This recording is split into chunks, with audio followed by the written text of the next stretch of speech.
सम्मानित मुल्क के मालिकों, मैं बौद्ध भिक्षु सुमित रतन आज एक और राजवंश की गौरव गाथा आपको बताने आया हूं और उस राजवंश का नाम है पासी राजवंश।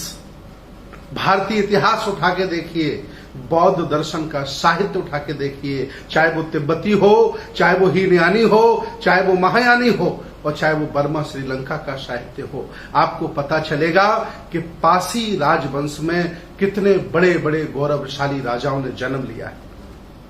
लाखन पासी जिन्होंने लखनऊ बसाया, सातन पासी, बीरा पासी जिनकी तलवार से जम्बूद्वीप के क्षत्रिय अपने आप को कहने वाले डरा करते थे, ऊधा देवी, डालदेव पासी, स्वेलदेव पासी, ऐसे तमाम इस राजवंश में राजा हुए।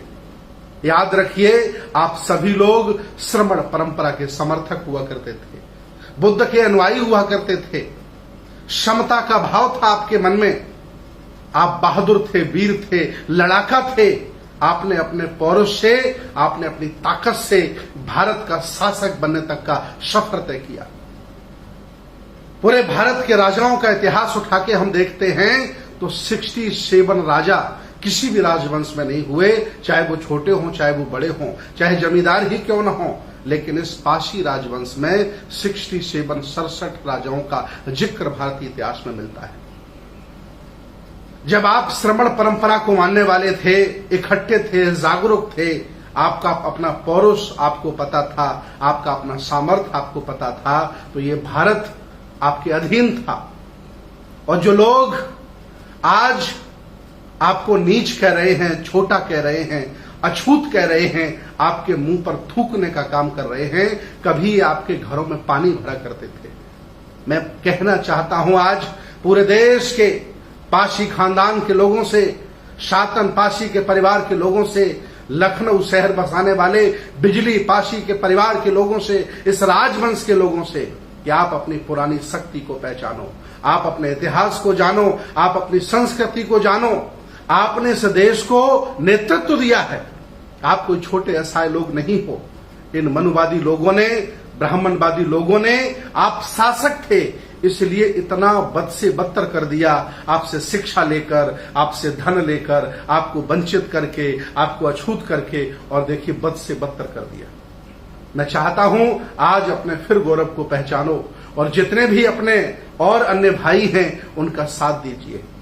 मैं अपील करता हूं आप लोगों से एक बौद्ध भिक्षु के तौर पर कि जब आपने देश तब संभाला था, आज भी आप देश संभाल सकते हैं। आज कभी आपने देश संभाला था, इस देश के राजे महाराजे हुआ करते थे, शहर बसाते थे आप, सेनाओं का नेतृत्व करते थे आप। ऐसी कोई सेना नहीं थी जिसमें वीर पासी नहीं होता था, क्योंकि आपके बिना कोई युद्ध जीता नहीं जाता था। लेकिन आज आप मुख्यमंत्री नहीं हैं, आज एमपी एमएलए आपको नहीं बनने दिया जा रहा है, आप देश के प्रधानमंत्री नहीं हैं, बड़े बड़े पदों पर आप नहीं हैं। क्यों?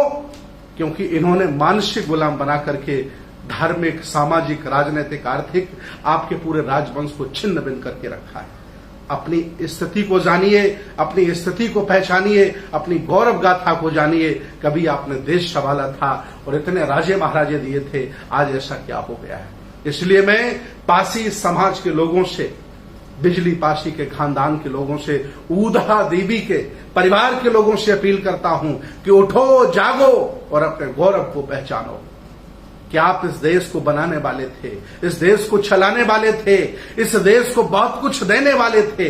और आज किन लोगों ने, जातिवादी लोगों ने आपको बद से बदतर कर दिया है। आज आपके घरों में दरिंदे आकर के रेप कर जाते हैं, आपका घर उजाड़ देते हैं, आपकी फसल उजाड़ देते हैं, आपके मुंह पर थूक देते हैं। ऐसा क्यों हुआ?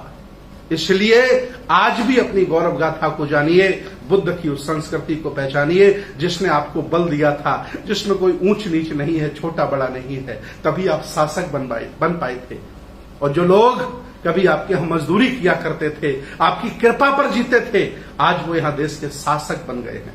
इसलिए मैं आपसे अपील करता हूं बौद्ध भिक्षु के तौर पर, एक श्रमण के तौर पर, कि मैं आपको प्रधानमंत्री के रूप में, मुख्यमंत्री के रूप में, इस देश के शासक के रूप में और एक ऐसा न्यायी राजा जो ब्राह्मणों को भी न्याय दे, उनको भी न्याय दे जो आज आपके मुंह पर थूकने का काम कर रहे हैं। मैं ऐसी स्थिति में आपको देखना चाहता हूं और इस स्थिति में आप जा सकते हैं क्योंकि आप शासक जाति के लोग हैं। इतिहास में भारशिव पासी लिखा है, आप शासक वंश के लोग हैं, आप ऐसा कर सकते हैं। इसलिए मैं एक बौद्ध भिक्षु आपसे अपील करता हूं कि श्रमण परंपरा को जानिए, बुद्ध के कल्चर को जानिए, समता मूलक समाज की स्थापना करने के लिए त्याग करिए और निकल करके आइए। ये देश, ये दुनिया इंतजार आपका कर रही है।